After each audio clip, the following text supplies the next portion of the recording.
All right, the Reds, it is the treble. It is a special treble this time because we are talking about the treble. So it's a treble about the treble, the 2001 treble. As you'll probably know by now, the Anfield Wrap is celebrating that. It's 20 years since we did that treble. Myself and Dickie Felton here were both regulars at the game at that time. And when I thought about who can I get in to talk about that season, who went home and away at that time, who enjoyed those European adventures, who went to the away matches that were so good that season, I thought of Dickie, and he's agreed to come down. Delighted that he has done. He works for the National Football Museum these days. Go and give that a visit, by the way. But if you haven't seen this show before, you pick 3 things basically from your football supporting life and you talk about why they're special to you. Well, these are all from the 2001 season.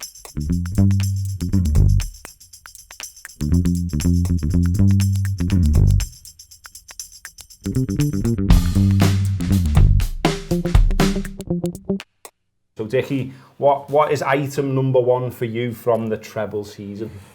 Well, I could have brought about 100 items from that season because if I could go back and relive any season over again, it would be that treble season. It was unbelievable, wasn't it, mate? You know, it was just the greatest of times. Obviously, it was kind of late 20s in those days. Just starting to follow Liverpool away in Europe and, you know, with them doing so well, it was just a phenomenal season. But the first thing is a ticket stub and also my coach ticket from a famous win away at Man United. So we went there on the 17th of December 2000. United hadn't been beat at home for 2 years. I don't think we'd won there since 1990. Yeah. You know, if you cast your mind back to the 1990s, Man United were invincible. You know, they were the team you had to beat. You know, we didn't get any joy at Old Trafford. So to go there and win was just the greatest experience for me and my mates. It's that remarkable thing of having like 3,000 Reds in the corner. And when you score, as Danny Murphy did with that free kick just before half-time, you're going absolutely mental, jumping over each other and just that clatter of you can't believe that you've scored there. And then there's the silence of the 73,000 Man United fans. You can't buy that feeling. Yeah, superb. So to ticket stuff from that game, I think for me that was, on that season, if you're talking about kind of turning points, winning there all of a sudden gave them this great belief that they could go on and do really well that year. And it just gave them a massive boost. And the thing about that game was, you know, we come out of Old Trafford bouncing, having won. I know we were hanging on at the end. It was great, Houllier. You know, Houllier was a phenomenal manager, but he got them really organised at the back. Yeah.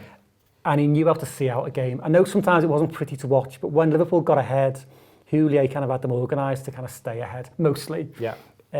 So it was just great hanging on at the end. But coming out of that game, we got back on our Barnes travel bus and there was loads of flyers for the trip to Rome to see Liverpool play in the UEFA Cup away at AS Roma. And I think every person who was on the bus who just witnessed Liverpool win at Old Trafford signed up immediately to go to Rome because it was just, you were on such a high and you were buzzing. So that's my first thing, is the ticket stubs from Man United. And then, well, just on that as well, just to emphasise the point on this, 10 years without a win against Man United at Old Trafford at this point. 5 years without any win of any kind against Manchester United, home or away. And as Dickie said there, 2 years they were unbeaten at Old Trafford. So no one fancied Liverpool to go there and do it.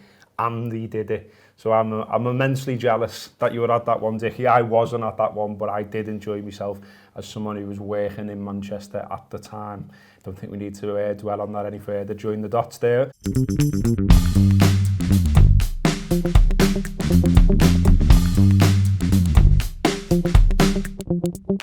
Go on, your second item then, mate. Yeah, second item. So it's we went to Rome in February 2001, and we got a phenomenal result in Rome. We won 2-0. But I've actually got a copy of the Liverpool Echo because I was a journalist on the Liverpool Echo during that season, just doing news. So like I didn't do sport, just doing news. But I went to Rome as a fan. But there was lots of trouble in Rome. The Roma ultras were out to get Liverpool fans, basically. It was quite a dangerous, it was the first ever European away game which I'd been on. and all the lads who went to Old Trafford signed up to go to Rome. I've got the, I mean, this might get, you know, my wife would kind of class this as kind of junk, but I refer to this as kind of, you know, important historical artefacts, especially working in museums. Absolutely, mate. You need to keep all these things, Gareth. So I've got my boarding pass from the plane and also my hotel thing. Yeah, I've got all this kind hotel of diary. You got to keep all this. It's just this boss. You got to keep it. But the most important thing for me is the Echo because, you know, it was a mad trip from start to finish. From us, you know, getting the cab from Crosby to went to pick up my mate Kev from his house in Bootle. And, you know, it's dead early in the morning, these European trips must be about 3:30 in the morning, something like that. Banging on Kev's door in Clare Road, Bootle, there's no answer. Well, he's like booked to go on this trip, where like is he, you know, and banging on the door, and everyone's like, just leave him. But you can't leave your mate, can you? So banging on the door, his mum finally comes out, answers the door, all like flustered, and says, oh, Kev's like overslept. I was like, well, does he want to get up, like, because we're going to Rome?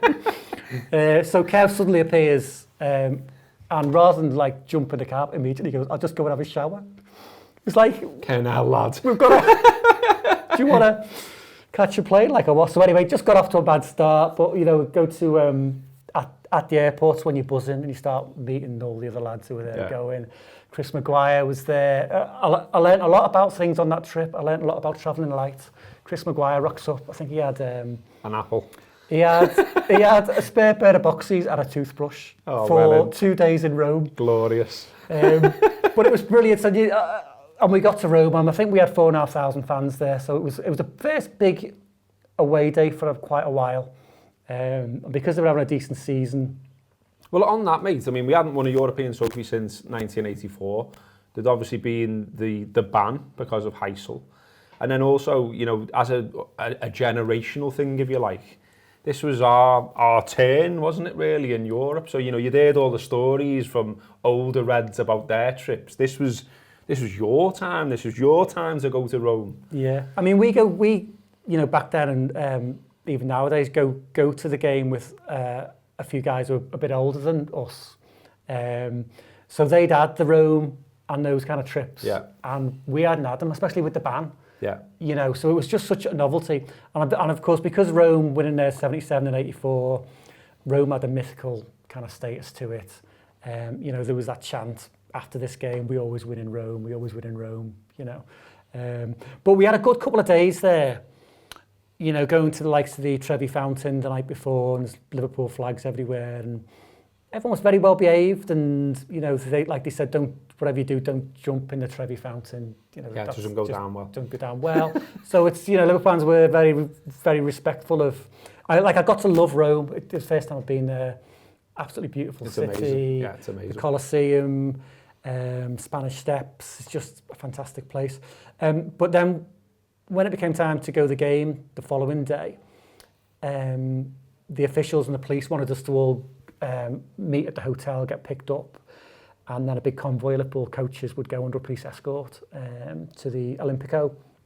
So we met in this park, the Villa Borghese, like 5 hours before kick-off, thinking we're going to be in the ground dead early. But what the police did was they just drove us around Rome for hours and hours and hours. And we're stuck on this bus and just doing loops of Rome, and it's like they've just done this on purpose just to get us all in one place, get us in there. But it was dead late, so by the time, like, time's kind of cracking on, and you know what it's like when you're a bit late for a match. You don't want to be late for the game. A game of this magnitude as well. You don't want to be late, but we'd kept our part of the bargain with the police. We'd met where you told us to. We'd done everything you said. So on the bus, everyone's getting a bit stressed out, and we could see the Olimpico. And kick-off was about 15 minutes away. And we're like, we've kept us on this bus for 5 hours. So it was that moment where you've got to make a call. Do you jump off the bus and make your own way because you're sick of all this carrying on? Or do you stay on the bus because it might be a bit safer to stay on the bus? So we stayed on the bus, but half the lads got off. And then we originally got to the turnstiles at the Olimpico when it was carnage. You know, the police were throwing batons around. The fans just trying to get in the ground. We rushed in there. The game had kicked off. But when you walked into the Olimpico, you just couldn't believe how many Liverpool fans were there in that corner. It was just a tremendous atmosphere. Now, the game itself, we just battered them. Michael Owen was just on fire.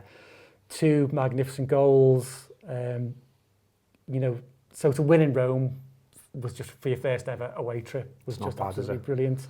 They kept us locked in for an hour and a half, and they on the 2 big scoreboards, on the 2 big screens at the end of the ground. They replayed the Man United game where we'd won, just to keep Liverpool fans happy, which was nice. But only when you got back on the coach after that game did you realise how bad things had been, because all those lads who jumped off early and made their own way got ambushed by the Roma fans. So there's a lot of black eyes and bruises and a few stab wounds. I mean, it was horrific, really. The front of the Echo there says 14 Reds fans stabbed and beaten. Yeah, so with me working on the Echo at the time, I thought I better just phone the news desk here and say, so from Rome, I'm phoning the Echo news desk saying, look, do you want some copy here, because there's been a lot of trouble here tonight. So I remember filing copy through to the Echo. You know, one fan lay unconscious on the floor, another was covered in blood. That was the scene as Liverpool fans run the gauntlet of baton-wielding Italian police as they tried to enter the Olympic Stadium. So I just tried to capture what it was like that night, trying to go in. So I mean, it was bad, really. It shouldn't have happened. I felt it got kind of swept under the carpet a little bit. But yeah, it was great to win there. You know, great to win. A great European away result. I wanted to just get you as well, like, you know, Michael Owen's there on the front of the paper, and I think, you know, again, when you think about different generations of Reds and Reds that maybe see him now as a pundit on BT and might think he's a bit of a blurt, and obviously there's this, you know, he went to Man United and all that kind of stuff, but if we put all that aside for a moment, because we are talking about this season, he was phenomenal, wasn't he? Well, he was on fire. Defenders didn't know how to kind of cope with him. He obviously had this blistering pace, which got him away from people. He had an amazing finish. You know, we scored the 2 late goals in the FA Cup final against Arsenal when we were kind of battered, really. I mean, Arsenal with a better team on the day, they had better chances on the day, but you couldn't leave Owen. You know, he's always going to come up with something. So Michael Owen was probably the key player in that campaign. But I think, like that win at Old Trafford, when you win in Rome, you start thinking, oh, anything can happen here. Yeah. Anything can happen here. We were in the League Cup final against Birmingham. I remember being at a charity event in Southport on the Friday before that Birmingham game, and there was a charity raffle, and there was a Liverpool FC shirt signed by all the squad, which I won. I kind of bid on that shirt and won it. And I've got that framed at home. And I remember thinking on that night, the season was going quite well, and I was thinking, we might win the League Cup. Now, that was me kind of aspirations. We might win the League Cup. That'd be good, you know. And of course, it was to be a lot better than that, wasn't it? So I've got that shirt signed. But so yeah, Rome was just amazing. And then after that, I think it was Porto. We didn't go to Porto, but we went to Barcelona in the semi. And you're just living the dream, you know. You're going to Rome, you're going to Barcelona. I went to Barcelona with my mate Latta, and we're on the very back row of the new camp, like the very back row, and we're kind of looking back at the city one way, and then down below it's Liverpool playing against Barcelona. These are things which we dreamed about for years, and we'd not been able to do it, and all of a sudden we were suddenly going all the time, and we were suddenly playing these massive clubs. The big struggle at the time was finding the money and getting the time off work, because once you've done one, because I think with like Roma, so probably get knocked out against Roma, probably, and of course we kind of win. It's like, all of a sudden you're thinking, we might have like a semi-final to go to, or like, God forbid, a final. Are we going to get to a European final? So you're just on this crest of a wave, and it's that old adage, and it's a bit corny, but like, winning kind of breeds winning. You know, once you start on a bit of a run, we just got on this roll, and the confidence was just boundless. Yeah. So and that Barca game as well, I don't think certainly the Barca game at home, you know, maybe it gets a little bit lost in some of the fantastic nights we've had since. But that was, you know, that's one of my favourite nights as a Red. You know, the ground was bouncing that night. Town was bouncing afterwards. Slater Street ran out of ale. That was how mad it was.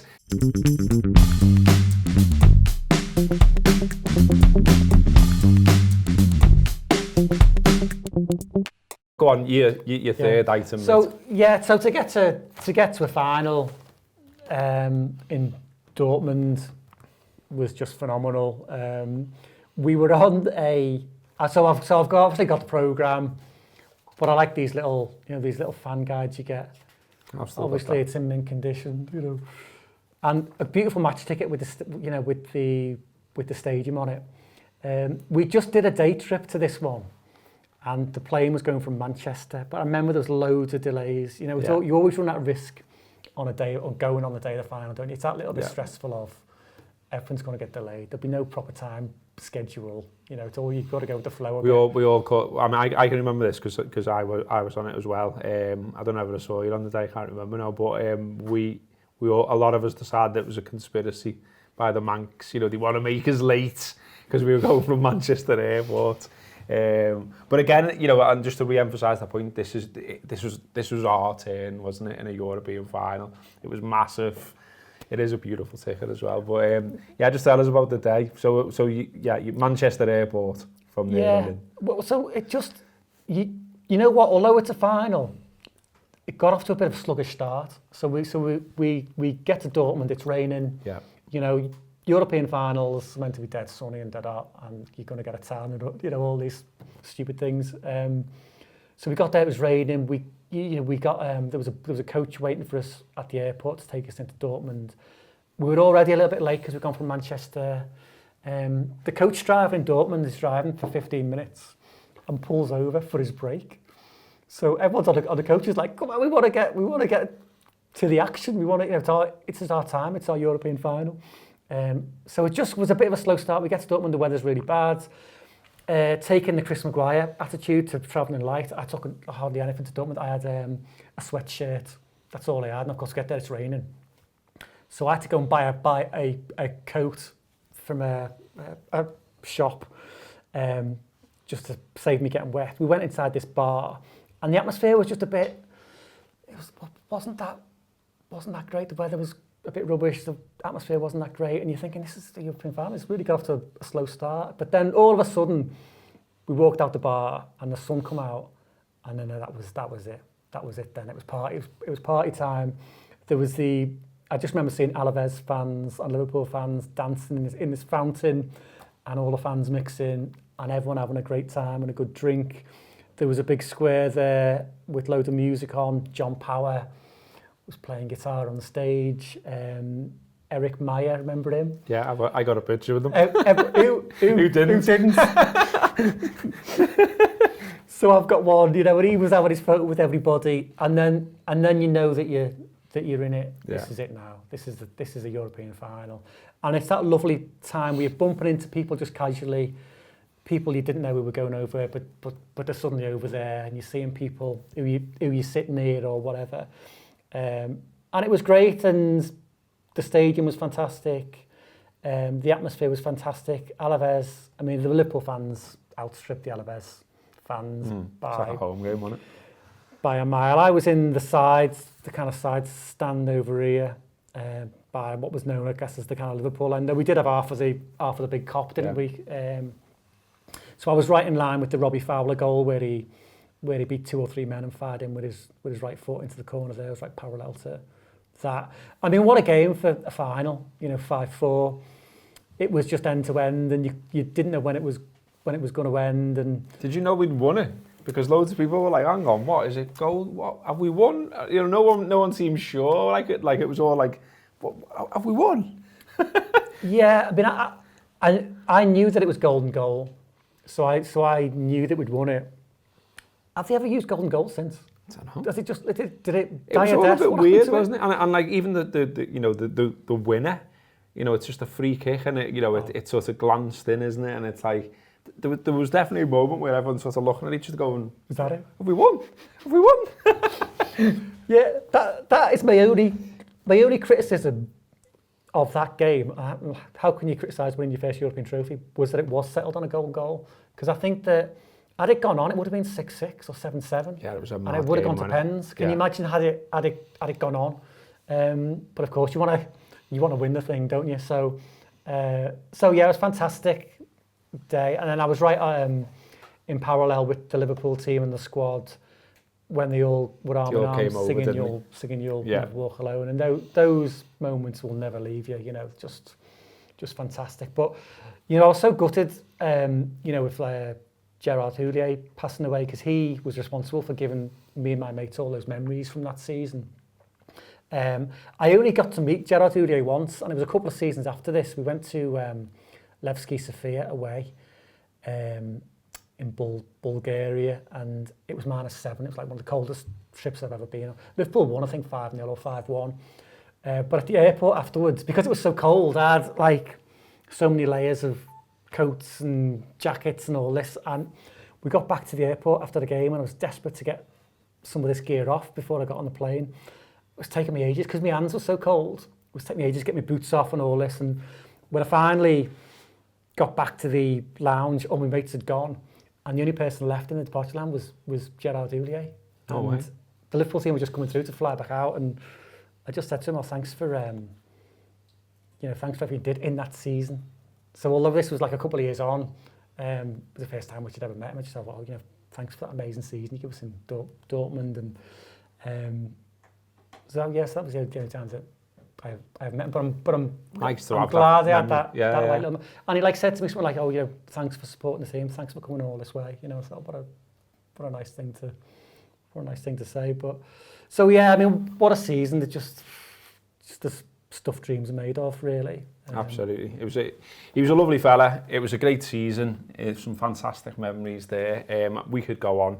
We probably will when we turn the camera off, because we were both there. We both enjoyed ourselves. It was a fantastic season. There is a lot more content to come from the Anfield Wrap about this season as well. 20 years since that fantastic campaign. Thanks very much for coming in, Dickie, and showing us the stuff. That has been a special treble about the treble.